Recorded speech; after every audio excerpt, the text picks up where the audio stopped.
IPO त पर्यो, अब कसरी बेच्ने थाहा छैन। अनि आइपिओ बेचिसकेपछि सेयर सेटलमेन्ट कसरी गर्ने त्यो नि थाहा छैन। हो, आज हामी यही विषयमा कुराकानी गर्न जाँदैछौँ। आइपिओ पर्न अलि गाह्रो नै हुन्छ। हजुरहरू आइपिओ नियमित रूपमा भर्नुहुन्छ भने यो कुरा बुझ्नु नै भएको होला र धेरै ट्राई गरिसकेपछि तपाईँहरूलाई आइपिओ परेको हुनसक्छ। अब यसरी मेहनत र लकले परेको आइपिओ बेच्नको लागि तपाईँहरूले पहिला आफ्नो टिएमएस अकाउन्टमा गएर लगइन गर्नुपर्ने हुन्छ। लगइन गर्दा तपाईँले युजरनेम र पासवर्ड हाल्नुपर्ने हुन्छ जुन तपाईँलाई ब्रोकरले प्रोभाइड गरेको हुन्छ र यहाँ क्याप्चा हालेर यसमा लगइन बटन थिच्नु होला र लगइन गरिसकेपछि तपाईँको यस्तो पेज खुल्छ। यस्तो पेजमा गएर तपाईँले अर्डर म्यानेजमेन्टमा क्लिक गर्नुहोला। अर्डर म्यानेजमेन्टमा क्लिक गरिसकेपछि तपाईँको बाई एन्ड सेल भन्ने अप्सन देख्नुहुन्छ। यो अप्सनमा क्लिक गर्नुहोला। यो अप्सनमा क्लिक गरिसकेपछि यस्तो पेज खुल्छ। यसमा सिम्बल लेखेको ठाउँमा तपाईँलाई जुन कम्पनीको आइपिओ परेको छ सोही कम्पनीको नाम हाल्नुहोला। यहाँ तपाईँले कम्पनीको नाम हाल्दाखेरि सर्ट फर्ममा आउने हुन्छ।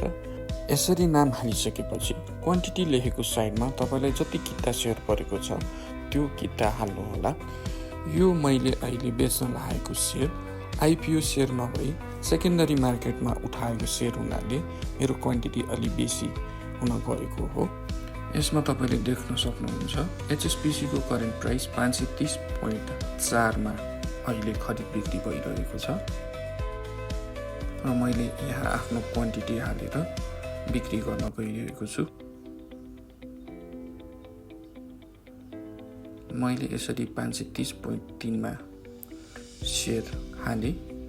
मैले यहाँ 530.3मा सेयर हाल्दै गर्दाखेरि यहाँ बाई अर्डरमा तपाईँले हेर्न सक्नुहुन्छ। बाई अर्डरमा अहिले 529.2 मात्रै छ। त्यही भएकोले यो 530.3 राख्दाखेरि सेयर सेल त हुन्छ तर अलिक टाइम लाग्ने हुन्छ। म अब तपाईँलाई इन्स्ट्यान्टली अहिलेको अहिले नै सेयर सेल गर्न चाहँदैछु। त्यही भएकोले मैले यो 529मा सेयर सेल गर्न चाहँदैछु। हेर्नु होला यहाँ बाई अर्डरमा 529 को सेल छ। मैले अब 529 राखेर सेल बटन थिचेँ भने यो अहिले नै सेल हुन्छ। यो सेयर भयो कि भएन भनेर कन्फर्म गर्नलाई तपाईँले डेली अर्डर बुकमा क्लिक गर्नु होला। यहाँ तपाईँलाई कम्प्लिटमा जानु होला र कम्प्लिटमा गइसकेपछि तपाईँले यहाँ ट्रेड क्वान्टिटी हेर्न सक्नुहुन्छ। मैले जति सेयर बेच्न अघि हालेको थिएँ त्यो सबै सेल भइसकेको छ। अब सेयर त बेच्नुभयो तपाईँले। अब यो सेयर ट्रान्सफर पनि गर्नुपर्ने हुन्छ पैसा पाउनको लागि। सेयर ट्रान्सफर गर्नको लागि तपाईँले मेरो सेयरको वेबसाइटमा जानुपर्ने हुन्छ। मेरो सेयरको वेबसाइटमा गइसकेपछि यस्तो पेज खुल्छ। यहाँ तपाईँले डिम्याट अकाउन्ट जुन ठाउँबाट खोल्नु भएको छ त्यहीँको नाम हाल्नुहोला। मैले एनआइसीबाट खोलेको थिएँ। मैले एनआइसीको नाम हालेको छु र तपाईँको त्यो युजर नेम र पासवर्ड हाल्नुहोला।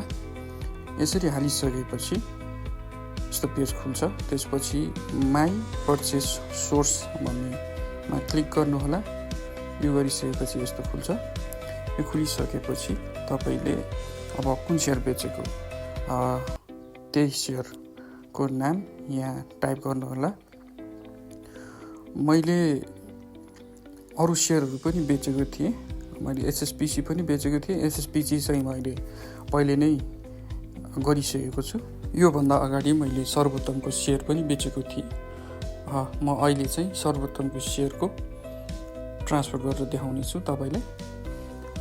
यसरी तपाईँले अब यहाँ सर्वोत्तम क्लिक गर्नुहुन्छ। तपाईँको आफ्नो जुन बेचेको हो त्यसको क्लिक गर्नुहोला र यहाँ क्लिक बटनहरू आउँछ त्यो सबैमा क्लिक गर्नुहोला। तपाईँको यो सेयर नयाँ हो भने चाहिँ यस्तो क्लिक बटन एउटा मात्र आउन सक्छ। मेरो यो अलिक पुरानो सेयर भएकोले बोनस पनि देखाएको छ। आइपिओ हो भने चाहिँ एउटा मात्र आउँछ।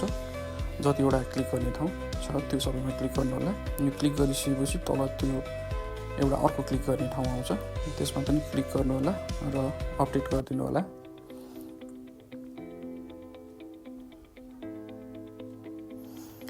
यसरी अपडेट गरिसकेपछि तपाईँले अब माई होल्डिङमा जानुपर्ने हुन्छ। माई होल्डिङमा क्लिक गर्नु होला। अब अघिकै तपाईँले बेचेको सेयरको नाम राख्नु होला र फेरि क्लिक गर्नु होला र यहाँ पनि सबैमा क्लिक गरिदिनु होला र प्रोसिड बटनमा क्लिक गरिदिनु होला।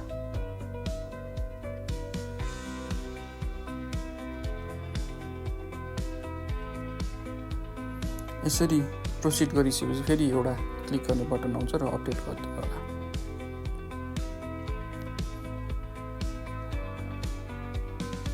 अब यति गरिसकेपछि तपाईँको यताको प्रोसेस सबै रेडी भयो।